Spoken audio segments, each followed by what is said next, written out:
Bonjour à toutes et à tous, c'est Tobias et bienvenue sur Marvel Story, votre média consacré toujours au Marvel Cinematic Universe. Et aujourd'hui, comme chaque semaine, on revient sur l'épisode hebdomadaire de WandaVision. Et pour ce faire, je suis toujours avec Guillaume et Bigidin de la team Marvel Story. Comment vous allez les gars? Bah salut à toi, ça va très bien. Salut. Bon bah alors nickel. Bon, avant de commencer juste cette review sur l'épisode 3, je vous rappelle que vous pouvez retrouver Marvel Story sur l'ensemble de nos réseaux sociaux, c'est-à-dire Twitter, Instagram, Facebook, et que vous pouvez retrouver nos émissions sur YouTube, mais également sur les plateformes d'écoute comme Spotify, Google Podcast, Apple Podcast, et bien sûr sur le magnifique site marvelstory.fr. Voilà. Avec ça, je pense que vous êtes bien parés pour savoir toutes les dernières informations concernant le MCU. Bon, bah vous êtes chaud pour passer à la récap? Bah évidemment. Hein. Et chaud bouillant. Allez, c'est parti. Alors, du coup, cet épisode 3 qui nous propulse, il nous propulse directement dans le début des années 80, du coup. Fin 70, début 70. 80, ouais, 70, tu dirais plus? Ouais, 70. Ouais, et du coup, on y voit beaucoup d'éléments qui, je pense, seront beaucoup importants pour la suite. Mais avant d'approfondir tout ça, je pense que je vais vous demander qu'est-ce que vous avez pensé de cet épisode et qu'est-ce que vous en avez retenu. On peut commencer par Guillaume. Aïe, bah moi, c'est mon épisode favori pour l'instant, donc sur les trois premiers, oui. Parce que déjà c'est en couleur. Alors je suis pas du tout contre le fait que ça soit en noir et blanc les deux premiers, c'est juste que pour moi ça passe mieux, on est forcément plus habitué du coup. Ouais. Et puis au niveau tout cet épisode qui tourne autour de la naissance des jumeaux, donc de Billy et Tommy, qui deviendront donc plus tard des super-héros, enfin voilà. Exactement, Wiccan et Speed. Puis tout ce suspense à la fin, un peu ce mystère qui entoure un peu au final les habitants de Westview. Donc ils sont tous, on sait pas quoi, voilà. Voilà, c'est ça. Enfin, la fin est très, elle est pas tendue. Enfin, si, elle est tendue un peu pour, enfin. Ouais, elle tease beaucoup de choses. Ouais, c'est ça. Et puis du coup, on a Monica. Enfin, Monica, on va dire. Du coup, qui se fait expulser en fait de cette réalité de Wanda. Du coup, voilà. Moi, je suis très hype pour la suite. En tout cas, c'est mon épisode favori. Les moments de tension, ils sont plus présents que dans les deux premiers, donc voilà. Oui, ils sont bien gérés en plus. Ouais. Yes, absolument. Et toi, Bigidin? Bah écoute, je rejoins Guillaume. Hein. C'est l'épisode que j'ai le plus apprécié des trois. On retrouve exactement les mêmes ingrédients que sur les deux premiers, donc du mystère, de l'humour. Une ambiance un peu malaisante par moment.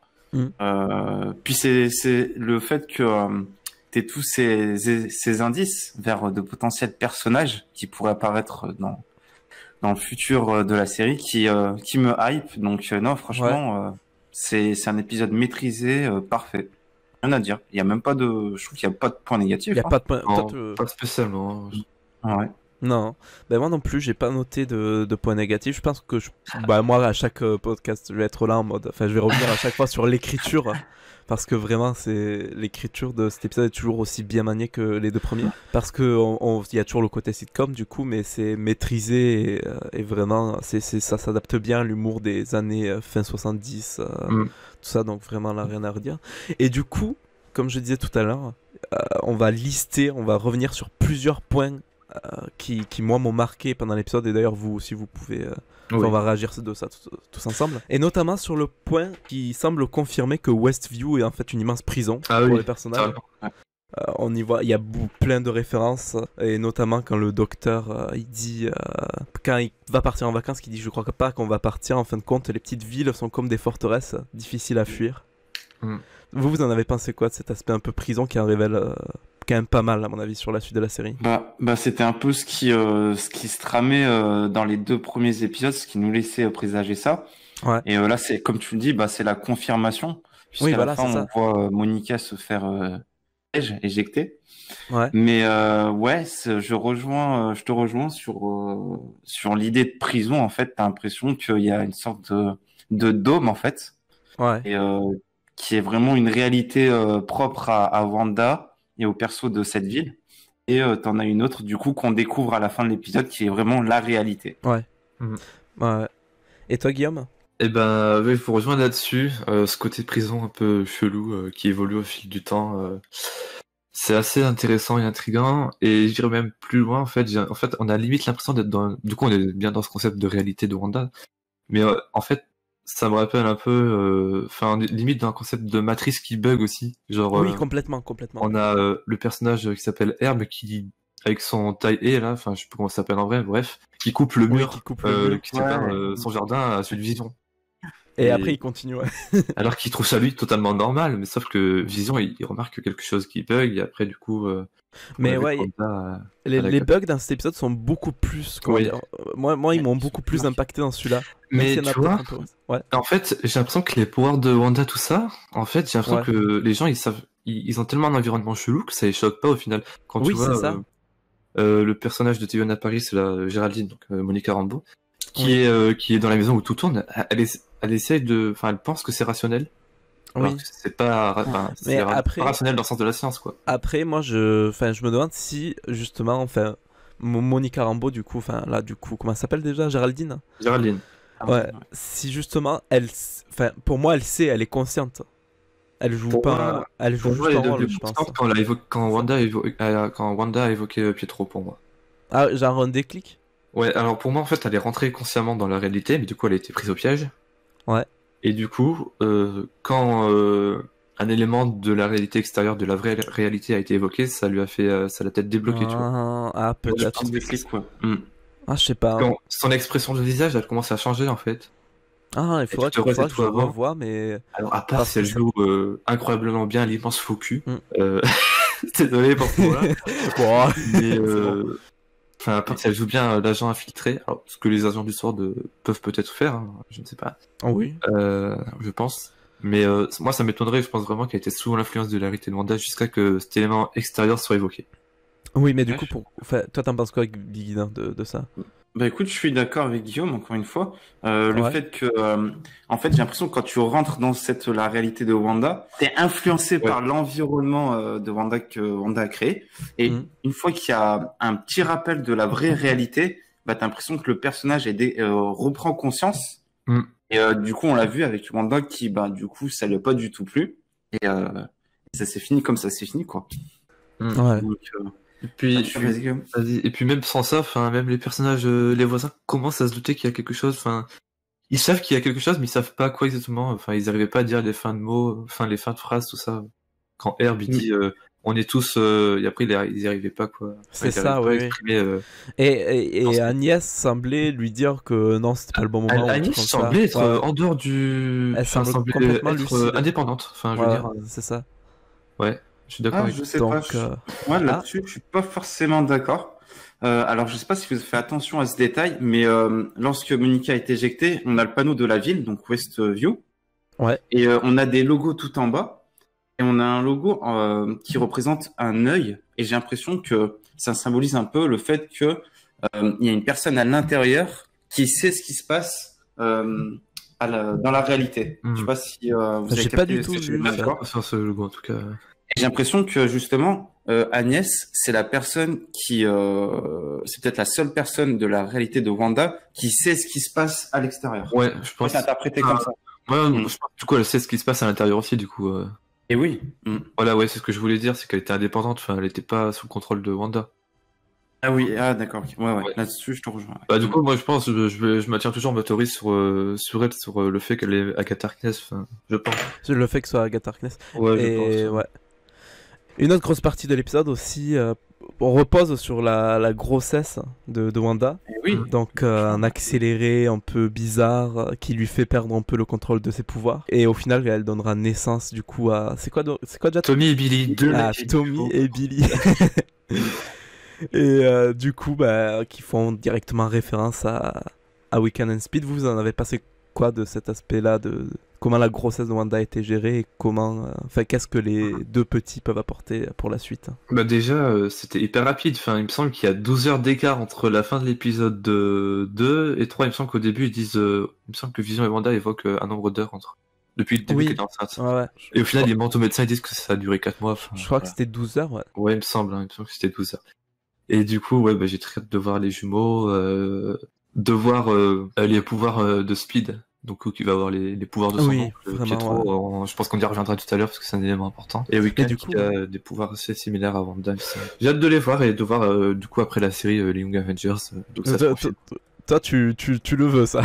Ah ouais. Tu y tiens. Ce sera les Avengers, depuis t'es grand, ils vont avoir leur petite série Disney+, de toute façon. Je pense. Ouais, et toi, Bigida? Bah écoute, j'ai vraiment bien aimé tout l'humour, tout autour le comique de situation entre Oui, toujours aussi Vision bien géré, ouais. et Wanda qui est enceinte, la façon dont elle accouche et tout ça. Et je sais pas si vous avez fait attention, mais lorsque elle a ses contractions, il se passe donc des petits tremblements, il y a des objets qui bougent, et à un moment on voit près de la cheminée, enfin dans la cheminée, le feu qui s'embrasse. Et j'ai l'impression que c'est on tease un peu Mephisto, enfin l'enfer. C'est vrai qu'il y a beaucoup de références à l'enfer, au diable, tout ça. Et n'oubliez pas que le diable se cache dans les détails, donc je me suis dit, ah tiens, ça pourrait être une référence à Mephisto encore une fois. Après, toujours Mephisto, quand elle évoque Ralph, et quand elle dit qu'il est moins laid dans le noir, du coup, Ralph c'est pas Herbe. Ah oui, et oui. Oui, parce qu'il y a souvent... dans le noir, pour moi, en fait, ça fait tout simplement référence à ce que... Du coup, c'est Mephisto, du coup, il a pas forcément une tête jolie. Et du coup, dans le noir, on le voit pas, on voit peut-être que ses yeux, du coup, il est moins moche. Mais est-ce que vous pensez qu'on le verra dans cette série? Oui, je pense que si c'est... à mon avis, le tease pas pour rien. Oui. Je pense qu'on verra peut-être à la fin. Ouais, je pense aussi. Voilà, qui sait peut-être que... on aura peut-être des petits extraits, enfin des petites scènes qui teaseront après, genre peut-être de dos, tu vois, puis après on le verra en entier à la fin, oui. Oui, ouais, possible. Possiblement. Ouais. Mais c'est vrai, elle en parle, ça fait 3 épisodes qu'elle parle de Ralph, à un moment donné, j'espère qu'ils vont pas faire ça pendant 8 épisodes.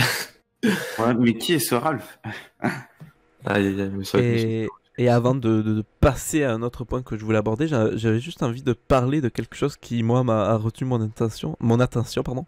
C'est la pub de cet épisode.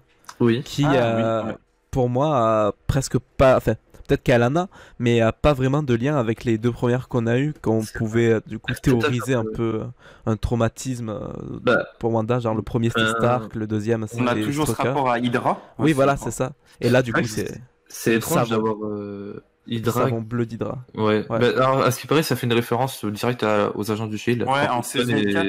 Ouais, quand Coulson est dans le cadre, dans le framework. Ouais, c'est ça exactement, ouais. C'est possible, en vrai. Je sais pas si c'est voulu, ouais.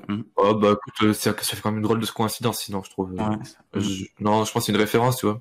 Après, ça veut pas dire que la série est toujours canon. Hein. Mais oui, voilà, c'est ça. C'était pas prévu que... Enfin, il n'y avait pas eu des bruits comme quoi elle devait être décanonisée. Non, mais c'est juste que les fans ne peut être liées à ces séries-là produites par Jeff Loeb. Exactement, et du coup, vu qu'il y a une scission en 2016, qui a d'ailleurs failli faire partir Kevin Feige du MCU.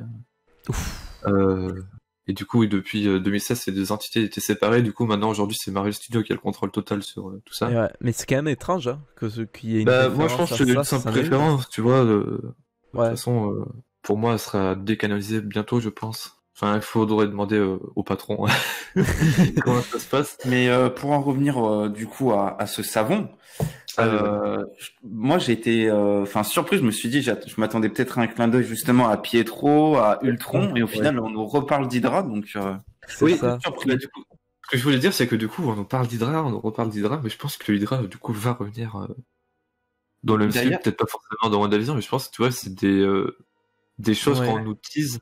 Pour l'avenir, enfin pour ce qui va se dérouler dans les prochaines.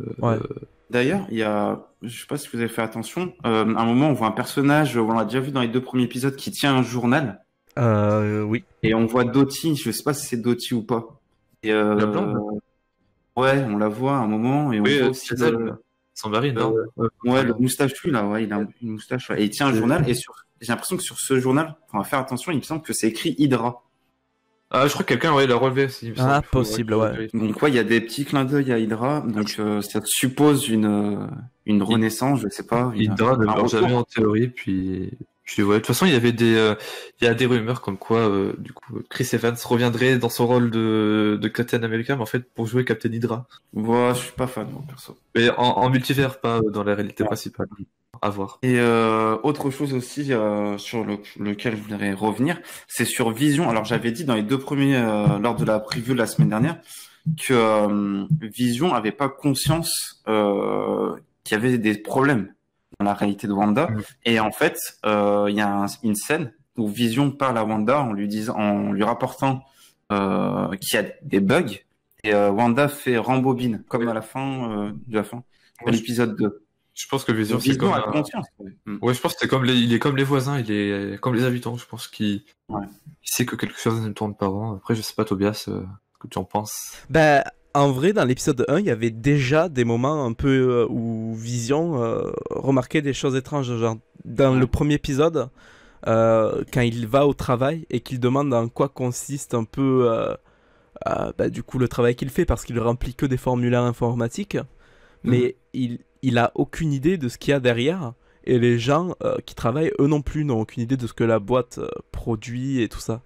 Donc pour le coup, c'est vrai que les suspicions de Vision ont commencé assez tôt, mais là je pense que plus le temps avance, plus par exemple avec la grossesse à la limite et d'autres choses, il commence à se poser de plus en plus de questions. Au début, je me souviens plus exactement ce qu'il dit avant que Wanda rembobine. Ouais, il dit que quelque chose cloche ici, puis Wanda c'est ça. Assez désemparé en mode ça va pas en fait. Et puis d'un coup, ça revient en arrière, mais c'est un cut brutal. Oui. Et qui fait qu'on a l'impression que c'est buggé. Et parce que du coup, c'est pas le même. Puis même lorsqu'il surprend une discussion entre Herb et Agnès, la scène elle est super malaisante. C'est ça. Mais on le retrouve bien, cet aspect malin de cet épisode, et ça c'est vraiment cool. Moi je pense que ça va s'accentuer de plus en plus au fur et à mesure des épisodes. Jusqu'à qu'il y ait totalement un bug dans l'épisode des années 90 où, comme on voit dans le trailer... justement, j'allais y venir. Et du coup, j'allais y venir à ça. Un point que je voulais aborder, c'est quand est-ce qu'à votre avis, on va sortir de cet aspect un peu sitcom du truc. Quand est-ce que l'épisode, enfin, vers quel épisode vous voyez que ça arrive? Parce que là, ça commence un peu à traîner. On voit des gens qui sont un peu. Moi, je pense qu'on en aura toujours un petit sitcom jusqu'à l'épisode 6, y compris. Oui, d'accord, ok. Mais on en aura de moins en moins quand même. Ce que je veux dire, c'est qu'on aura plus de moments de réalité au fur et à mesure. Ouais. Déjà, je pense que l'épisode 4 va introduire un peu plus du Sword dans la réalité. Déjà, ouais, et moi aussi, je me demande, est-ce qu'on va voir des plans en dehors de la réalité de Wanda? Parce que là, on a vu, du coup, Monica se faire éjecter du truc. Est-ce qu'on aura peut-être que l'épisode 4, ça va être des plans, mais toujours en fin d'épisode. Mais je pense que vraiment, la sitcom va vraiment partir une fois qu'on aura fait les 10 décennies que Wanda va traverser. Parce qu'on a vu des extraits où elle parlait face à la caméra. Dans une décennie assez récente, donc année 2000 ou 2010. Un peu à la façon de Malcolm. Ouais, aussi, ouais. Soit dans famille, tout ça, ouais. D'accord. Caméra à l'épaule et elle parle devant. Et ok, oui. moi, je pense que du coup, ça va être... En fait, les éléments de sitcom vont évoluer avec le temps aussi. On va pas rester sur de la sitcom vieillot, quoi. Mais je pense que les 3 derniers épisodes, on aura plus de sitcom, ce sera de l'action. De l'action, on aura beaucoup de réalité en tout cas, et peut-être pas de l'action, mais toujours des éléments de mystère en tout cas. Mais après, on aura des grosses scènes d'action vers la fin, ça c'est clair. Mais ouais, cet élément de sitcom, je pense que la sitcom va s'arrêter à l'épisode 6. Ouais. Et du coup, l'épisode consacré à Halloween, est-ce que ça serait pas le prochain? C'est ce que je pense aussi. Du coup, moi, non, je pense que c'est années 90, parce que du coup, si on suit l'ordre des affiches, on a les 2 premières qui sont en noir et blanc. Ensuite, on avait celle pour les années 70 avec les fruits, là, sur la télé. Années 80, c'est pas, c'est quand elle a les cheveux différents, enfin, c'est bizarre à expliquer. Mais en gros, il y a encore une affiche entre cet épisode qu'on a vu hier et l'épisode d'Halloween. D'accord. Entre les deux. Du coup, je pense que l'épisode d'Halloween, ce sera les années 90. Je pense que ça va être un épisode avec des éléments déclencheurs. Le prochain épisode, ça serait quand tout va s'arrêter. Ça serait années 80? Années 80. D'accord, parce que là, il me semblait que c'était déjà années 80, du coup. Non, c'est 70 là. Ok. Il me semble que du coup, ça va être l'épisode où on voit les tétines. Oui, c'est ça. Oui, c'est exactement ça. Ouais. C'est ça. Parce que en fait, l'épisode d'Halloween, les jumeaux doivent être déjà assez grands. Ah oui, c'est logique. Donc mais je veux bien que ça aille très vite, mais bon, là, il faut quand même qu'ils aient au moins 10 piges, quoi, pour...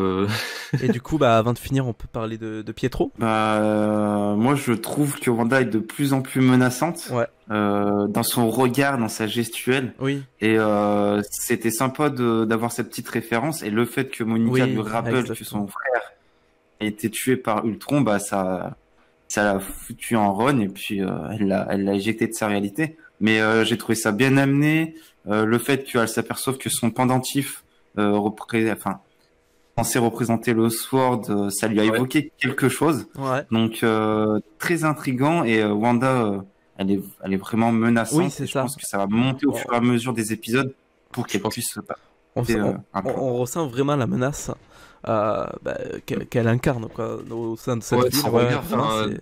Déjà, même dans la mise en scène, t'as plus de contre-plongée. C'est ça. Elle sent vraiment supérieure à toi. Et aussi, j'aimerais bien revenir sur le fait que le nom de Pietro était mentionné, parce que c'est la première fois depuis Avengers 2 qu'on n'a pas... Ah, peut-être dans Civil War au tout début, je sais pas, mais non, il me semble pas. Il me semble qu'il y a une photo dans Civil War. Ouais, de Pietro. Ouais. Mais sinon, sinon, Pietro n'a pas été mentionné depuis. Donc ça fait un petit frisson quand même. Parce que, du coup, mais oui, complètement. Mais moi, ça m'a... Moi aussi. Il y a 6 ans presque. Ça m'a marqué que justement on reparle d'un vieux, enfin d'un vieux, d'un événement comme ça qui date, alors que... Pour moi, c'était passage obligatoire, de toute façon, au moins le mentionner. Oui, c'est ça, parce que sinon... Parce que... Ouais, après, voilà. Après, ce qu'il va revenir, moi, je pense sincèrement que l'acteur, en tout cas, d'Avengers 2, là, donc, qui a joué Pietro, donc c'est Aaron Taylor Johnson, je pense pas qu'il va revenir. Et je pense que s'il serait revenu, c'était tellement gros que ça aurait forcément chuté, ou... Enfin, je pense, tu vois... Peut-être en flashback, à la limite, mais pour moi, il reviendra pas. Ouais. J'ai du mal à y croire, et je préfère pas y croire et me faire de faux espoirs, personnellement. Et... Je sais pas. Moi, je pense pas qu'on le reverra. Je pense pas non plus. Et tu voulais dire un truc, Big Dan? Ouais, je voulais relever la performance de Elizabeth Olsen. Je trouve qu'elle joue très bien la meuf vénère. Et on avait déjà eu un aperçu quand elle affronte Thanos dans Endgame. Et c'est vraiment... Enfin, je trouve que son jeu est parfait là-dessus. Donc, elle est crédible. Donc, ça rend d'autant plus la chose intéressante. Surtout que ça arrive à crescendo et elle arrive bien à le retransmettre dans son jeu d'acteur. Oui, voilà. Puis même dans l'écriture, enfin, elle demande de répéter. Après, t'as Monica, enfin Géraldine qui redit autre chose. Puis après, elle insiste de plus en plus et tu sens que même dans la voix et ouais, dans la mise en scène, tout ça, tu le sens vraiment quoi. Ah oui. Puis quand Vision lui demande où est passée Géraldine, elle lui répond d'un ton sec. Tu sens que elle lui a dit elle a dû partir. Je sais plus quels sont les termes exacts. Plus non plus, mais... Oui, elle est partie d'urgence. Oui, voilà, c'est ça, elle a dû partir en urgence. Et puis j'ai bien aimé aussi la petite mélodie pour ses enfants. Je crois que c'est du... Alors, oui, Sokovia. Ça, c'était... Donc c'était sympa d'avoir ce rappel. C'est bien de mettre des éléments comme ça, parce que on n'en avait pas spécialement vu... Non, ouais. Jusqu'à présent d'ailleurs. Bah, on en avait eu vite fait dans l'épisode 1 avec la tradition sokovienne. Ah oui.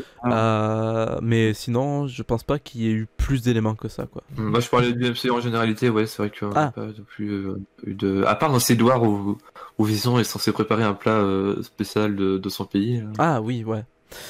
Mais voilà. Sinon, ouais, avec du paprika, sauf que c'était pas du paprika du coup. Mais du coup, sinon, jusque-là, parce que ça avait été confirmé que WandaVision allait avoir un lien avec le multivers, pour l'instant, on n'a toujours aucune trace. Je sais pas si vous avez des théories là-dessus, mais vraiment, pour l'instant, je vois pas d'où ça peut venir. Peut-être du soir, c'est compliqué. Je sais pas. C'est compliqué de faire des théories sur cette série, parce que à tout moment, elle peut te balayer. Enfin, c'est beaucoup moins prévisible. C'est tellement instable que c'est pas prévisible par rapport à une série classique. Oui. Et même si tu lis des leaks, tu sais pas ce qui va arriver. C'est ça qui est fou, je trouve. Mais oui, parce qu'à tout moment, ça peut. C'est aussi ce côté instable qui fait bien le charme de la série. Du coup, moi, je pense que à la fin de la série, elle va peut-être abuser de ses pouvoirs. Enfin, ça va peut-être fracturer la réalité. Je sais pas ce que ça va faire. On sait pas encore. Il y avait. Enfin, je pense que Strange va forcément se montrer à la fin. Vous pensez qu'il va y avoir une apparition de Doctor Strange? Moi, je pense qu'il va intervenir. Ouais, moi aussi. Ouais. Je sais pas toi. De toute façon, il peut intervenir d'un moment à l'autre. Oui, c'est ça. Ça se téléporter. Ça serait pas illogique du tout, en tout cas, de ce point de vue-là. Puis surtout que le Sword même qui sait peut-être d'autres héros, parce que du coup le Sword est peut-être rattaché à d'autres personnages, donc à voir. Mais et puis ça confirme, bon, c'était évident que le Sword est tout autour de cette ville, puisque quand Monica atterrit sur une pelouse, t'as tout le Sword qui débarque et ils étaient peut-être pas loin déjà de base. Ah, ils étaient pas loin, c'est sûr, ils surveillaient. Ouais. Ils ont dû surveiller l'activité de Monica à l'intérieur, enfin ce qu'ils ont pu faire. Donc, surveiller son activité à l'intérieur de la réalité de Wanda. Donc, ça va être intéressant de voir de cet aspect après du vrai monde après Endgame aussi, parce que dans Far From Home ça a été un peu trop pris à la légère selon moi. Ah oui, c'est sûr. Mais il y a eu beaucoup de choses dans Far From qui ont été beaucoup trop pris à la légère, mais bon. Je pense que dans l'épisode 4, donc la semaine prochaine, on verra un peu... on verra peut-être Jimmy Woo et puis Darcy. J'espère. Du coup, voilà. Il serait temps, je pense que là, en plus, je crois qu'ils ont des rôles quand même assez, des rôles secondaires, donc pour l'instant, on les a toujours pas vus. Donc. Mais du coup, oui, avant de clôturer, je vais vous demander, bon, à part si vous voulez rajouter encore autre chose, enfin, s'il y a des choses à rajouter, vous pensez. Moi, bien tout évoqué. Bah, nickel. Mais alors, avant de se laisser, qu'est-ce que vous attendez du prochain épisode, des prochains épisodes d'ailleurs de la série? Quelque chose en particulier peut-être? Moi, personnellement, voir plus du monde réel. Pareil, c'est exactement ce que... Éventuellement, un épisode un peu plus long, parce que là, c'était 25 minutes sans compter le générique. Oui, que le générique fait 6 minutes. 6, encore même, j'étais à 24 minutes. Enfin bref, l'avantage des épisodes courts, au moins, c'est que ça passe vite et que tu t'ennuies pas devant, ça c'est clair. Oui. Après, ouais, j'attendrais quand même un épisode qui serait un peu plus... un peu plus porté sur la réalité, et des événements qui se passent à l'extérieur du coup, puisque maintenant on sait que Monica est une personne qu'on suivait dans la réalité de Wanda, du coup je pense qu'on va la suivre un petit peu aussi dans la vraie réalité. Bah, franchement, moi ça m'énerverait qu'on n'en voit pas plus de la vie réelle, à part à la fin, tu vois, parce que bon, ça va de soi, mais... Moi, tu vois, depuis le début de la série, je trouve qu'on a de plus en plus d'éléments d'extérieur. C'est ça s'ouvre de plus en plus. Ils vont continuer là-dessus, je pense qu'on en aura. Ça me frustrerait sinon. Oui, bah, c'est ça. Là, je pense que ce sera vraiment plus quelques secondes, mais quelques minutes, je pense. Oui. Après, faut pas s'attendre à ce que tout. Non, oui, c'est clair, c'est clair, et tant mieux d'un côté. Parce qu'il faut que ça aille progressivement, c'est dans la construction de la série. Et toi, Big Guidin, qu'est-ce que t'attends du prochain et des prochains épisodes de la série? Alors, l'épisode 4. Je pense que ça sera pas une grande surprise. Ça restera dans la lignée du 3, je pense. J'aimerais, comme vous, qu'on ait un peu plus d'éléments sur la réalité et des interactions que va avoir Monica avec l'équipe du Sword. Et puis, je sais pas vous, mais je sens qu'on va en savoir un peu plus sur le dénommé Ralph dans l'épisode 4. Eh bien, je l'espère. Oui, c'est ça. J'espère aussi. Mais je sais pas, il y a quelque chose qui me dit que tiens, Ralph, on va en entendre parler, on va peut-être avoir plus d'éléments sur ce personnage, donc voilà, très intriguant et puis hâte de voir ça. Hein. Ouais, je pense que Ralph, si c'est bien Mephisto et que du coup c'est le diable, il se montrera dans l'épisode 6, parce que 6, c'est le diable. Voilà. Ou l'épisode Halloween. Et ça se trouve, l'épisode 6 sera l'épisode Halloween. C'est tellement subtil en fait depuis le début que je pense qu'ils vont nous faire un truc comme ça. C'est possible. Et moi, moi j'attends un peu plus de réalité du coup, comme j'ai pu le dire, et peut-être aussi des pistes pour savoir comment va venir le multivers dans tout ça. Mais bon, ça se trouve, ça on le verra pas avant le moment venu. Donc on verra. Bon, on a fait le tour. Absolument. Eh ben merci Big et Guillaume d'avoir été là pour cette récap. Pas de souci, avec plaisir. Merci à toi, puis avec plaisir. Ah, mais moi c'est toujours un plaisir. Et du coup, avant de partir, je vais évidemment vous rappeler que vous pouvez nous suivre sur Insta, sur Twitter, sur Facebook, que vous pouvez nous suivre toujours sur le site marvelstory.fr et que vous pouvez retrouver nos podcasts sur les plateformes d'écoute comme Spotify, Apple Podcasts, Google Podcasts, etc. Merci à vous d'avoir écouté la récap. Vous pouvez évidemment dire en commentaire ce que vous avez pensé de cet épisode 3 et ce que vous attendez pour les prochains. Et en attendant, moi je vous dis à la semaine prochaine pour la récap de l'épisode 4. Et moi je vous dis à la prochaine du coup. Ciao, ciao. Allez, ciao.